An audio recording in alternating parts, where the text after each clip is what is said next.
it's Natalie here. Today I wanted to show you a fun little technique. If you saw my video earlier this month where I did the release video where I showed you all of the new February products from Neat and Tangled, you might remember me saying when I was looking at this panda die how fun it would be to sort of turn this into a shaker card element, and that you could, after you'd punched out the holes for the eyes and ears, you could pop some sequins behind there and make it into a shaker card or a shaker tag. So I've decided to do just that today. I am using, of course, the panda die, which was just part of the February release, and the tag that I'm using is part of the Classic Tags 2 die set. Now here is all of the pieces that I have cut out and that you'll need to put this tag together. You know, I think there are probably lots of different ways of doing it. This is just the way that I've decided to do it today based on the products that I have at hand. So here's what you need. You need to cut out one tag in black cardstock. I'm doing a classic sort of black and white panda here. So a black cardstock tag, a white cardstock tag. Now just ignore the fact that I've cut the panda out for now. I just wanted to show you all of the pieces. Like if you wanted to batch cut this, to cut out a black and a white cardstock tag, a piece of foam which is going to give you the dimension in between the layers, a piece of acetate or clear plastic. To be honest, one of the ways that I like to recycle is to cut out my plastic packaging, like the sturdier plastic packaging, and reuse that for this. So that's what I've used here.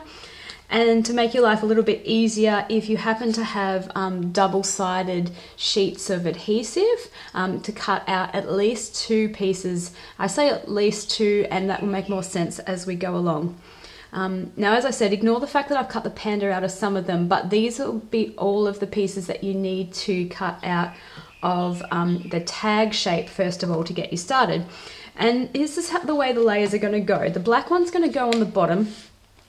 And then you need the piece of foam to create the dimension, and then you're going to need the acetate layer because that will hold all the sequins in, and then the white one is going to go on top and be sort of the basis or the front of the tag. The adhesive sheets, well, they're kind of self-explanatory and they're going to go in between.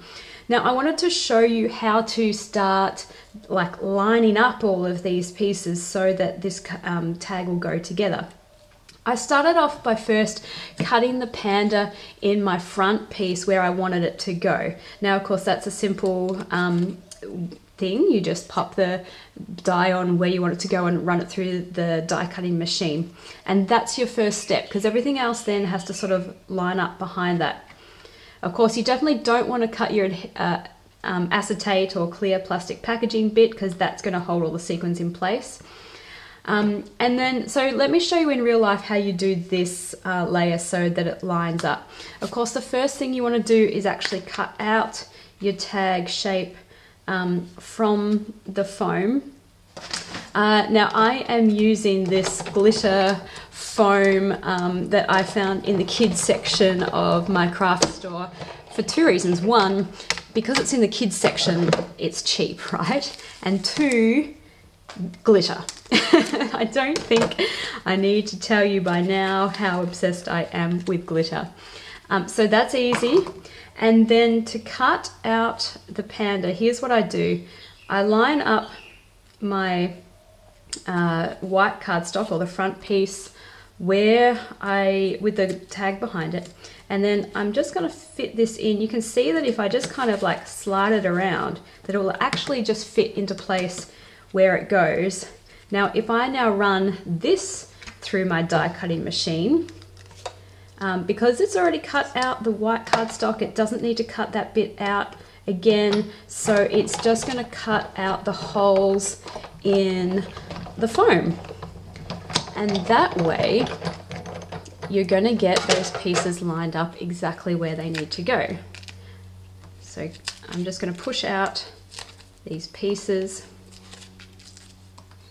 and that little mouthpiece, and there you go. I contemplated leaving the little nose in there because he's a bit cute to have a glitter nose, but I'm going to take it out so that I can make him into a shaker element as well. Now you could definitely do 2 layers of foam here to give yourself even more dimension. For me personally, it's just making my tag a little bit fatter than what I would like, and you can definitely get away with just the 1 piece of foam. That gives you enough space for the sequins behind here, so I'm just going to leave it. And then the acetate piece will go, actually the acetate piece goes in between these 2 layers. Now before we get to the actual building of the tag, oh, and so I did the same thing with my adhesive sheets, and I'm about to do the same one, cut out the panda eyes with that as well. But since this is going to be like my front of my tag, if you wanted to do stamping on it, or something where you need it to be flat, now is the time to do that. So I'm going to stamp one of the sentiments from the new set, So Many Sentiments. I'm going to choose the one that says always look on the bright side, and I want to pop that down the bottom of my tag. I've left enough space down the bottom of my tag that I can stamp this on. I'm using a stamping platform because I wanted to do something a little bit fun for this as well. Because the sentiment I'm choosing says always look on the bright side, I thought it would be fun to do a little bit of like ombre stamping in a couple of colors, so that that is just a little extra bit of fun. So what I'm going to do is I'm just using my stamp pad and applying the ink only, if I can help it, only to the bottom half of that sentiment.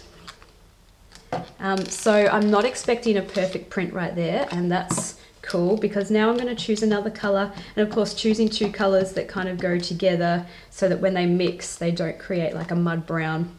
And I'm using that pink on the top side of that sentiment, and now it's stamped out perfectly.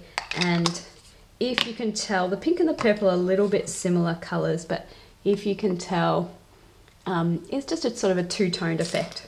So that's a bit fun. And now it's time to put all of these pieces together. I'm just going to quickly, of course, cut my panda in, where is my panda die? There it is. My panda in my second piece of adhesive as well. So same deal, lining up the top one with the bottom one and running that through. Of course, you don't need to do this step. You can use glue or double-sided tape. I just thought this may or may not make my life easier by using the double-sided adhesive. We'll see how tricky it is to now put onto my tags. Yes, I like to sometimes run my video before I completely test out all of my ideas. I just have faith that my ideas will work. Clearly, it doesn't always work out that way. So let me see. We've got our bottom bit, and next we need our foam bit. So here's where I wanted to start sticking the adhesive one onto that one. So of course, the other way that I could have done it, which I did think about, was sticking the adhesive onto my foam and then cutting it out, but I just wasn't sure if the dies would cut out the 2 layers at once. So I decided to wing it and do it this way. And look, that was easy enough. So if I now peel off that, nice and sticky.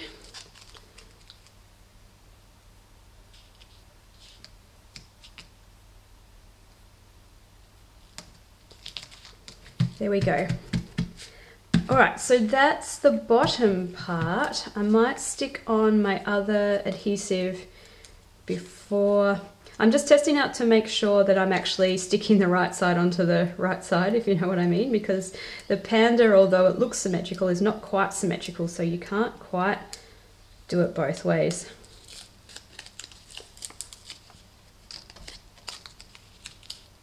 Now, excuse my head getting into the shot, but of course I need to line that up like that. Now before I remove the adhesive, now's the time to stick your sequins in. I have decided to go with this sequin mix. This was Wild Orchid sequin mix, and this came from the September release, but it's still available in the shop. You could of course just use any color at all. I like the mixes because of course it is a mix, and I wanted to, you know, on the basis of this otherwise reasonably black and white tag, add quite a bit of color.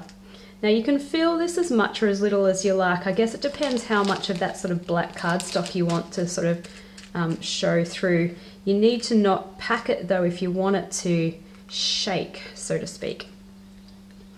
Now I'm going to peel off this layer of adhesive, and then the next one to go on top is your clear, and as I said, that just holds everything in place. And there you go, you can see it sort of shaking around in there. Now it makes the most amount of sense when I stick this layer on. Now I could do another sheet of adhesive here, and probably I think that's what I'll do, just to make sure that that sticks down nicely, and because now I've tested it out and it works really quite well to cut it out. So I'll be back in one sec when I do that. I don't think you need to watch me do that again. So there he is with his face stuck on, or her I should say. Look, shouldn't be sexist, just because it's pink and purple and yellow doesn't make it a girl. Look, maybe a flower in her hair makes her a girl. I am just using a chipboard piece here, and I want to stick that on. And you know what, it occurred to me, I've got all of these little offcuts of the panda's ears and eyes out of the double-sided adhesive. So again, rather than sort of just throwing them in the bin and wasting them, I'm going to use one of those to stick on my adhesive, my wood veneer piece, because don't waste. So that's going to go on there. And I'm going to keep it rather simple, and I'm just going to use some twine to finish it off. Of course you could decorate further and do whatever you would like at this point in time, but just some twine for me. And I'm not really good at doing really fancy bows first go, so I like just to do this, whatever this double knot thing is called. And that's it. That is now my shaker tag. It is super, super fun. And of course you could use lots of different color combinations here or decorate this in lots of different ways. But that's how today I'm doing this shaker tag. And I love how sort of sturdy this is. Like, I feel like you can't do much damage to this. So good for kids' birthday parties and stuff too. I can't imagine where your imagination will take you with this, but I can't wait to see. So thanks for watching, and I'll join with you again later. Bye.